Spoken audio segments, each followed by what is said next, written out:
Buod ng Ibong Adarna. Si Don Fernando ang hari ng Karaang Barbania.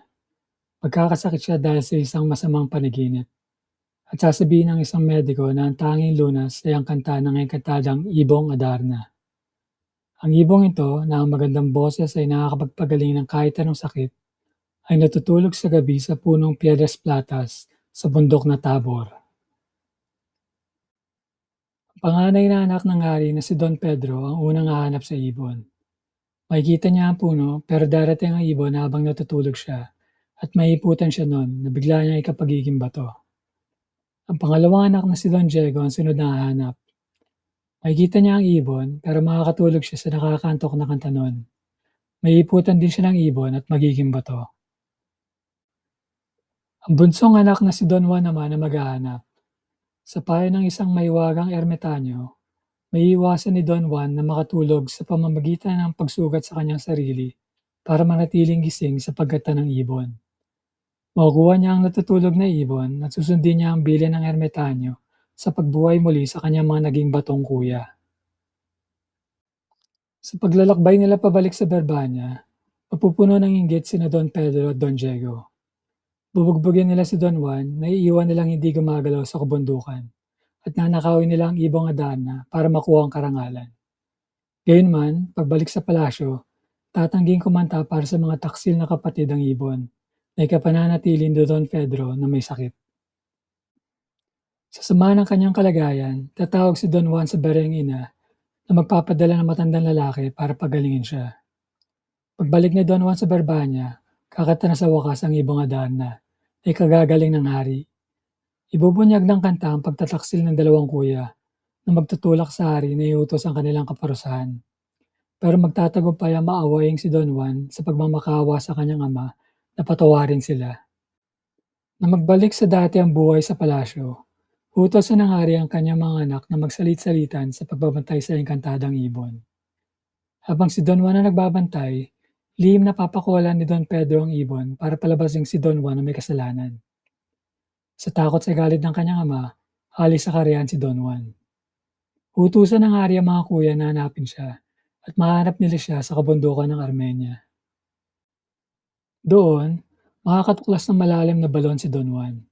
Bababa siya sa ilalim at makakatuklas ng mundo sa ilalim ng lupa, kung saan papatay siya ng isang higante at isang serpyenteng may 7 ulo para makapagligtas ng 2 prinsesa, sina Doña Juana at Doña Leonora. Pagkakyat palabas sa balon, maalala ni Doña Leonora na may naiwan siyang mahalagang bagay. Magpapasya si Don Juan na bumaba ulit sa kadiliman para kunin yon. Habang bumababa siya, puputulin na nagsiselos na si Don Pedro ang lubid na ikahuhulog ni Don Juan sa ilalim ng balon. Isasama ng 2 kuya ang mga prinsesa pabalik sa Barbania at magsisinungaling sila tungkol sa kanilang ginawa para mapangasawa ang 2 dalaga. Gayunman, lihim na utusan ni Doña Leonora ang kanyang alagang lobo na bumaba sa balon para pagalingin si Don Juan. At hihingi siya ng 7 taong palugid bago magpakasal para mahintay ang pagbabalik ng prinsipe. Makikita at mapapagaling na may wagang alagang lobo sa ilalim ng balon ang lamog na katawan ni Don Juan. Paglabas niya, lilitaw ulit ang ibong Adarna at sasabihin nitong hanapin ng prinsipe ang malayong karya ng De Los Cristal na siyang tinitira ng pinakamagandang babae sa mundo, si Doña Maria. Maglalakbay ng higit sa 3 taon si Don Juan para marating ang lubang malayong kaharian, kung saan magkakaibigan sila kaagad ni Doña Maria. Gayunman, ang lahat ng naliligaw sa prinsesa ay ginagawang bato ng kanyang haring amang si Don Salermo. Para makatakas sa gayon ding kapalaran, kailangan gumawa ng 7 imposibleng bagay si Don Juan. Sa pamamagitan ng kanyang puting mahika, lihim na gagawin ni Doña Maria para kay Don Juan ang 7 mabibigat na pagsubok na kinabibilangan ng pagtatanim at pag-aani ng trigo sa isang gabi lang, paghuli muli sa mga negritong pinakawalan sa dagat, paglipat sa isang bundok, paggawa ng kastilyo sa gitna ng dagat, paghanap sa isang singsing na nahulog sa dagat, at pagpapaamo sa isang malademonyong kabayo. Kahit na naganap ni Don Juan ang mga gawain, magbabalak pa rin si Don Salermo na patayin ng prinsipe. Magpipilit at tumakas sa magkasintahan. Hahabol sa kanila si Don Salermo pero matatalo siya ng mahika ng kanyang anak. Bago mamatay dahil sa pagkawala ng kanyang paboritong anak, magsasabi ng huling sumpa ang hari. Sa sandaling makarating sa labas ng berbanya si Don Juan, makakalimutan niya si Doña Maria. Makakarating sa bayan sa labas ng berbanya ang magkasintahan at iiwan pansamantala ni Don Juan si Doña Maria para ihanda ang palasyo sa kanyang pagdating.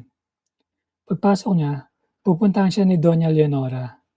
Pagkakabisa sa paglapit ng prinsesa ang sumpa ni Don Salermo. Ikabubura ng alaala ni Don Juan kay Doña Maria. Hilingin ni Doña Leonora na kay Don Juan siya ikasal at hindi kay Don Pedro, at itatakda kaagad ang araw ng kanilang kasal. Habang nagsisimula na ang seremonya, darating si Doña Maria na nakabihis na parang emperatris, nagkisasani ng pagsamantalang paghinto ng kasal. Hilingin niya makapagtanghal siya ng isang palabas na kinatatampukan ng dalawang negrito. Sa pamamagitan ng kakatwa at maiwagang palabas na 'to, unti-unti niyang mapapahina ang sumpa, nahahantong sa pagbabalik ng alaala ni Don Juan. Sa pagkaalala ng kanyang pag-ibig at pangako, pipiliin ni Don Juan na pakasalan si Doña Maria. Mapipilitan na si Doña Leonora na pumayag at magpakasal na lang kay Don Pedro, na mauuwi sa pagkakaroon kaagad ng dalawang kasal. Sa pagsunod sa payo ni Doña Maria, ipapasa ni Don Fernando ang kanyang korona ng berbanya kay Don Pedro. Sa gayon, siya at si Doña Leonora ang magiging bagong hari at reyna. Babalik sa karyan ng De Los Cristal sina Don Juan at Doña Maria. Doon, tatanggalin ni Doña Maria ang engkantong inilagay ng kanyang pumanaw na ama sa lupain, ay kabubuhay muli ng lahat ng mga naging bato. Sina Don Juan at Doña Maria ang magiging bagong emperador at emperatris, at pag-aarian nila ng mabuti at makatarungan ang kanilang mga nasasakupan.